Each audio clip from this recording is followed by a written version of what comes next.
Hello, I'm Greg Armstrong with energeticcity.ca and welcome to Council Corner, powered by the City of Fort St. John. Today we are talking to Mayor Lilia Hansen to get the latest updates happening in the city. Mayor, how are you doing today? Good morning, doing excellent. It feels great to be back in the city and bringing back a report on our meetings down at Union of BC Municipalities conference. Great to hear. And like you just mentioned in this episode, we are talking about the Union British Columbia Municipalities, or UBCM's annual general meeting down in Victoria. So to start us off, what can you tell us about UBCM in general? What is it? What is its importance to our region and community? Definitely. UBCM, it's the voice of local government right across British Columbia. And it's been going for 100 plus years. And it's a forum for us to come together as municipalities to talk about, some common issues. Collectively, we can advocate and look for solutions. What were some of the standout themes for this year at the conference overall? We definitely heard very loudly concerns when it comes to healthcare, when it comes to our supporting our natural resources, and housing was also a strong topic. Yeah. Prior to UBCM, the City Council reviewed and approved several advocacy resolutions. Can you tell us a bit about what those were and why they were submitted? Definitely. We had 6 resolutions that went to the floor. I'm really proud to say that 5 of them were adopted. And then our 6th one will go to the executive committee because we ran out of time during the resolution session. We had topics such as streamlining interprovincial, out-of-province, international healthcare professionals. We had being more effective when it comes to permitting. We had for electrification for industry, so we need to expand that. We also talked about co-op housing and having, how are we going to pay for this when it comes to that project. And our last resolution that we spoke about had to do with RCP staffing and contract costs. Awesome. Were you successful in discussing these resolutions at UBCM, and how do you feel those conversations went? They were well received by other members attending the conference. And I think many of these issues are common ones across the province. And when we're creating our resolutions, that is something we have to keep in mind. Not only, what are the issues we have here, but what other municipalities throughout the province are facing in order to get their vote when it goes onto the floor. Everything from, as we mentioned before, when it comes to healthcare, that is one topic that we hear resounding as a concern from our residents, especially when it comes to possible ER diversions. Tumbler Ridge, they're dealing with concerns about weekend closures and limited hours on that. Other things that we talked about was, supporting our natural resources. We really have to have timely permits. You need to have some certainty for businesses when they're running a business in order for them to invest in our province. And it's worrisome, once you lose that business, such as Canfor, we don't know if we'll ever be able to get them back. Other things that we talked about was with BC Housing. Housing security is an issue right across the province and even in our community. We do have a really good housing stock, but we need housing for different levels for people coming in at entry level or for retirement. Maybe they need something smaller. And we went to the province saying, would it be possible for us to work together as a partner on co-op housing and then have, then the question is, well, how are we going to pay for it? So we made suggestions as using income from whether it's lottery, whether it's from cannabis, whether it's from liquor sales. The money that goes into that, I think, would be well used as an investment back into the communities. We also talked about RCMP. We are so appreciative for RCMP and the services that they provide. It is one of the largest line items, though, in any municipality's budget. And we need to have a way that there's transparency when we receive the invoice, also to double check, just as we would for any other contract on that. But we also want to be part of the discussions. Yeah, 100%. What were some of the meetings you were able to attend, and how do you feel they went, the meetings specifically? We had 5 meetings in total. We met with public safety and the Solicitor General. We met with post-secondary education, and we also had a meeting with BC Housing and Water, Land, and Resource Stewardship. And the final one was with the Premier himself, Oh, wow. Premier Eby. I've been on council now 8 years, and this is the first time we've been able to secure a meeting with the Premier and being able to sit across the table. And I think that's one of the biggest assets about going to the UBCM conference, is having those face-to-face conversations with the ministers, with senior level of staff, being able to have that frank discussion as to what's happening in your hometown and consequences of policy decisions. And I'm really glad to share that the Premier will be hosting a cabinet meeting in Fort St. John in 2026. Wow. And for me, I think, the biggest part that I think will be a success for us is if we can bring them into our community, we can show them the abundance of natural resources that we share with the entire province, and being able to start that conversation. I think it's different when you go in to say, I want. Instead, come here, let me have an opportunity to show you all that we offer, whether it's oil, gas, forestry, electrification, agriculture, mining, and then from there to go, okay, this is what we're able to do. But just think, if we could streamline our permitting system for natural resources, we would be able to accomplish more.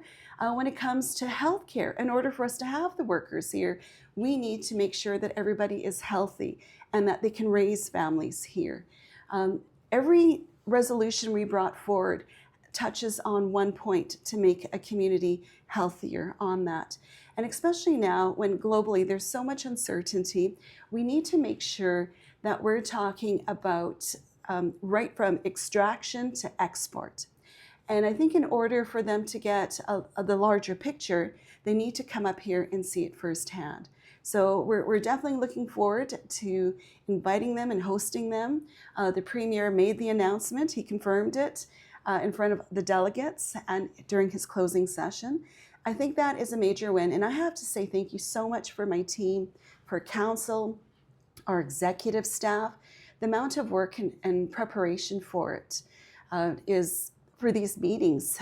It takes us months in advance, making sure that we try to get as many minister meetings as we can. We put in our request in spring, and then they try and fit us in. I was also grateful that earlier this year, we have already had 3 minister meetings in Fort St. John, which is refreshing. It really is. To have them come to Fort St. John.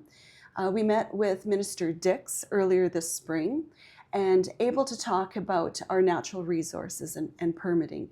We got to meet with Minister Ravi Parmar for forestry, and I'm especially grateful on that, especially to have an opportunity to talk to him about how the mill closure of Canfor, how that affects our community. That was 221 jobs and families that was affected by that. And there's consequences, like I said before, to decisions that are made. And with Minister Parmar, we had an opportunity to tour Louisiana Pacific OSB Mill and talk about the need for fiber. We need to be able to have those permits to access the fiber, to know what they have so they can plan. And a couple of weeks ago, I had a sit-down meeting as well with Minister Health, Minister Josie Osborne, and that was a fantastic conversation. And I really hope to see some progress of what we can do when it comes to our hospitals and staffing, trying to find ways. I mean, obviously what we're doing right now, it's not being as efficient and effective as we need. So what can we do differently on that? And with Minister Osborne, she was gracious enough and she gave me a full hour where we can review, the concerns that we're hearing from our residents, talking about what are the next steps. And that even includes with Peace Villa. We have a new 3rd pod that's been announced. And this is something that as council, we have been working on, and every chance we get to say, we are hearing from seniors, they need to have a home, and we want to keep families together. which is why I'm especially glad, with our BRS project. So that's 115 senior independent units that we have, and that's going to keep families together. So keep continuing on with the healthcare theme, as well as focusing on something you mentioned earlier. The recent announced on-call and weekend hour changes in the District of Tumbleridge obviously is a continuing focus on healthcare issues in our region. You did mention that healthcare was on the minds of those at UBCM. How do you think these concerns about emergency rooms were received? Loud and clear. Okay. And I know I heard the Premier heard it loud and clear, as well as the ministers that were in attendance and their executive staff. It's something that affects us all. And it doesn't matter what age you are, what demographics you are. We need to know that we have that. We are also talking about, so how can we streamline when we have interprovincial professionals in order to get them in our province? I mean, they're trained in Canada. What can we do to make that a faster process? As well, we have international healthcare workers that are here, and they're ready to work in our province. So what can we do to make that more efficient? When it comes to their testing, is it something that we need to do through the College of Physicians? That's one thing that between each province is unique. But we're in Canada. I want to see us working together on that. And I think now is the time that we can really push that through. Mm-hmm. Now that you're back home, how do you feel post UBCM, and what are you hoping comes out of this year's event? I feel really positive. It was this year's meetings and the meetings that we had and who we had them with, those were really key sectors that we needed to talk about, and being able to go, okay, what are the plans? So with forestry, Minister Parmar did a 6-month review when it comes to BC timber sales. Where's the bottlenecks? What are we doing? So he struck an advisory committee, and while we were there, they released what they're going to do going forward. I believe there was 54 recommendations, and he's accepted them all. I think it's listening to the boots on the ground, talking to the people that are actually in the industry sector, and to say, where are the bottlenecks? What do we need? And to remember why we're doing it. When it comes to, resources, we are blessed here. And it's also a heavy responsibility too. We have to make sure that we're balancing resource stewardship with the economy as well. And I think taking that approach, that will take us farther. And when it comes to even carbon capture, when it comes to education, we're able to talk about what we're trying to do, finding solutions for our area. When we go down to the conference, we're going there speaking with a Northern voice, bringing the views, the perspectives, the concerns, and the ideas from the North. And while we are all Canadians, we're all from British Columbia, but we do have different priorities. And I do find that of interest, and then trying to find that balance. But then we have the chance to sit across the table, just like we're doing right now, to say, here's some innovative ideas that we have that we're working on, and can you share with me what's working in your community, to see how we can adopt that in ours. Mm-hmm. What was a standout moment or meeting for you at this year's UBCM? Hands down with the Premier. Mm-hmm. You don't get those meetings very often. I have to say that our council, when we are working on projects, we do try to keep the province informed on it. Not only to say this is what we need for help, but also many of our successes, different things that we're doing.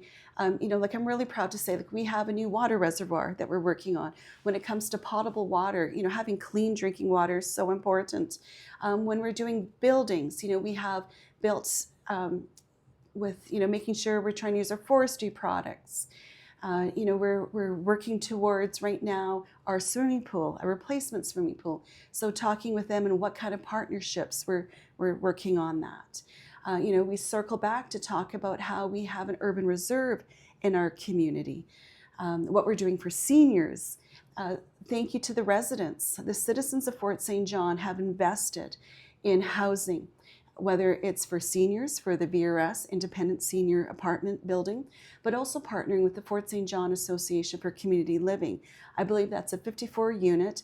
That will be for workforce housing, as well as housing will be set aside perhaps for Northern Health, but also for their clients. And where it's located is also a gem. It's right in our downtown core, and they'll have access, whether it's to the medical clinics or the pharmacies or the gallery or the theater. And I think that will also, increase our vibrancy that we have in our community.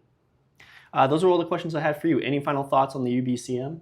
Just would like to say a big shout out to everyone who assisted us in getting ready for the meetings, whether it was the Canadian Association of Petroleum Producers, whether it was our natural resource partners.